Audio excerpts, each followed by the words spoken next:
Hello, year 12. It's half term, and I am at my in laws. And what better thing have I got to do than to sit and talk to a camera about the Great Gatsby? Um, you're currently absent from my life this week, and don't get to talk about the Great Gatsby with you. So, this is what I've chosen to do. Hopefully, this will be a helpful video for you to think about the Great Gatsby. Um, yes, so here goes. In the exam that you're going to end up taking, you'll be asked a question about the Great Gatsby, and you'll have to compare it with another text, and you'll have to compare it around the theme of love. And you'll be asked a specific question, which will choose a sub theme within love that will that you have to write an essay about. So we're going to think now about the theme of jealousy, a kind of sub theme within love. There's a potential theme that you could get asked about, and I'm going to get you to write an essay about the theme of jealousy and how it's explored in The Great Gatsby. And hopefully, this will help you and set you up for that. So, jealousy. What is jealousy? Let's start off with that. So, jealousy is kind of this intense gut reaction when we want something we haven't got that someone else has. And it can produce a range of emotional responses. So one of those responses can be kind of pure rage that someone has got something that we haven't got. We feel an injustice about that. We want to have that. We have that kind of deep longing for something that we haven't got. There's also perhaps a sense of kind of humiliation within jealousy, that someone's got something that we haven't got and we are a lesser person because we don't have that thing. And jealousy inspires those feelings within us. And lots of those feelings, I think, are probably relevant to Gatsby, particular in terms of his feelings of jealousy. People argue about whether jealousy is a part of love or not a part of love at all. So some people would argue that if someone is jealous of what their partner is doing, jealous of their time, wants to spend time with them, and is jealous when they spend any time with anyone else, then that is a signal that they love them so dearly that they can't bear the thought of them being with anyone else, spending time with other people, and so they get jealous about that. And some people say that is simply love. Others, though, suggest that actually that suggests an insecurity in the person who is jealous, that there's other complex emotions going on below the surface that are not about their love for that person, but are about to do with themselves and their own need for affirmation, their own need to be kind of fulfilled by this relationship, but not out of sacrificial love or romantic love for that person, but simply that they want their own needs to be met. So there's an argument about jealousy in terms of that, which is an important argument to have in terms of Gatsby and his jealousy. I also want us to think a little bit from a psychological perspective about jealousy. So there's a guy called Freud, and he had a psychological theory about three different parts of our own brain and how they work. Number one was the id. That is our kind of instinctive response. So when something happens to us, maybe someone makes us angry, we have an instinctive response perhaps to violence. We have lots of instinctive responses within us. So there's lots of urges that we have within us. We have hunger is kind of an instinctive response. Violence, when someone upsets us, is an instinctive response. Our sexual desire is an instinctive response. They're part of our what Freud calls the id, this kind of makeup of what a person fundamentally is. Then he says we've also got part two, there's two fingers, which is the ego. The ego develops as we get a little bit older. We're born with our instinct, but the ego develops maybe kind of 3, 4, 5, and we get a sense of morality, a sense of right and wrong. We decide kind of whether things are morally right or not. And these two things battle against each other, fight against each other in our decision-making process. Sometimes we just want to respond with our instinct, but we recognise a right and wrong, and we weigh those two things up. The ego is kind of the rational thought against its instinctive desires.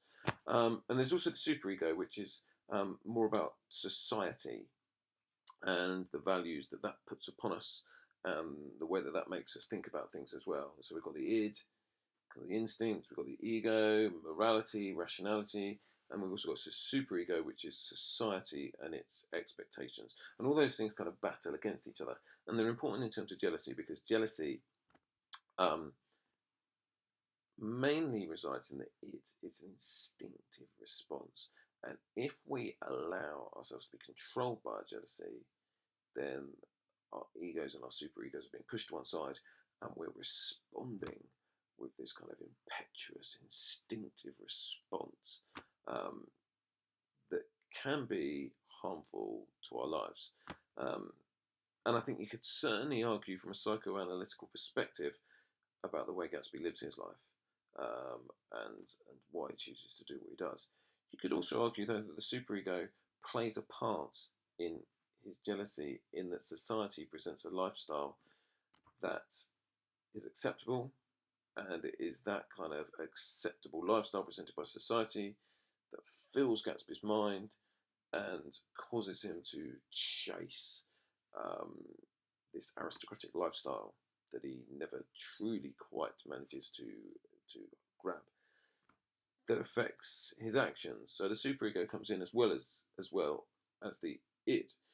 Um, so within the Great Gatsby, let's start off with Gatsby and his jealousy. He's obviously jealous of the aristocracy, and then that narrows down to a point where he's jealous particularly of Tom, and Tom becomes kind of a symbol of what he wants, because Tom has the wife he wants, Tom has the money he wants, Tom has the status he wants, he has everything that Gatsby wants, and Gatsby is intensely jealous of Tom.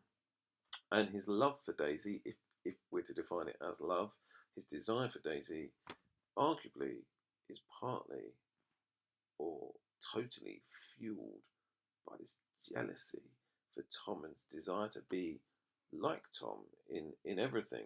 He's obviously not such a nasty person as Tom, and perhaps the character traits he doesn't envy, but he wants everything else. He wants everything that Tom has, and his jealousy consumes him.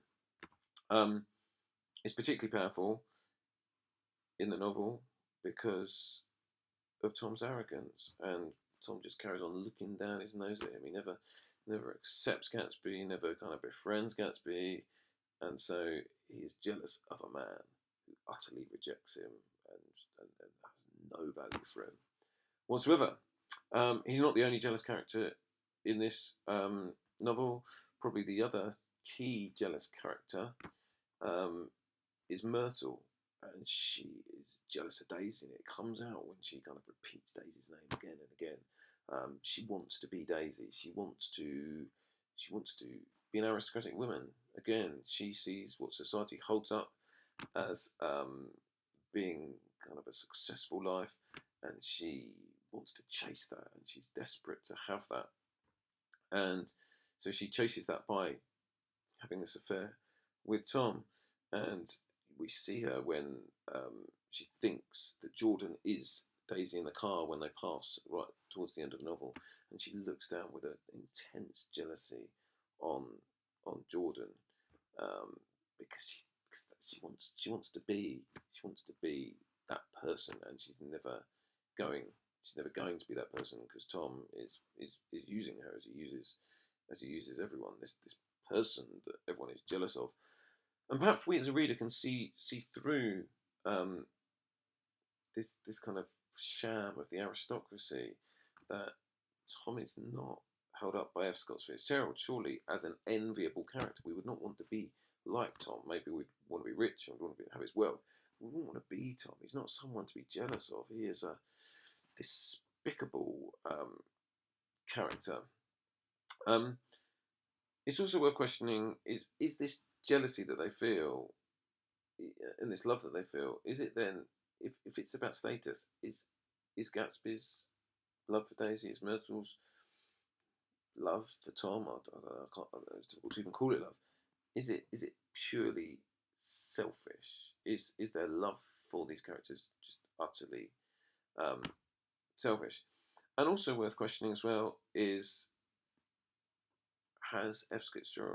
Scott Fitzgerald shown us this jealousy to make us think about how the world is constructed?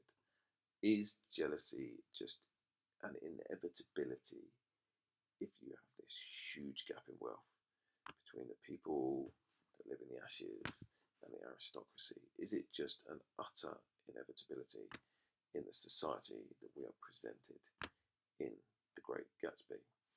Um,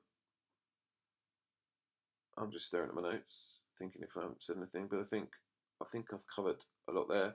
Hopefully that's helpful. We'll discuss it a little bit more in class, and I'll set you off to write an essay. Yay! Cheers.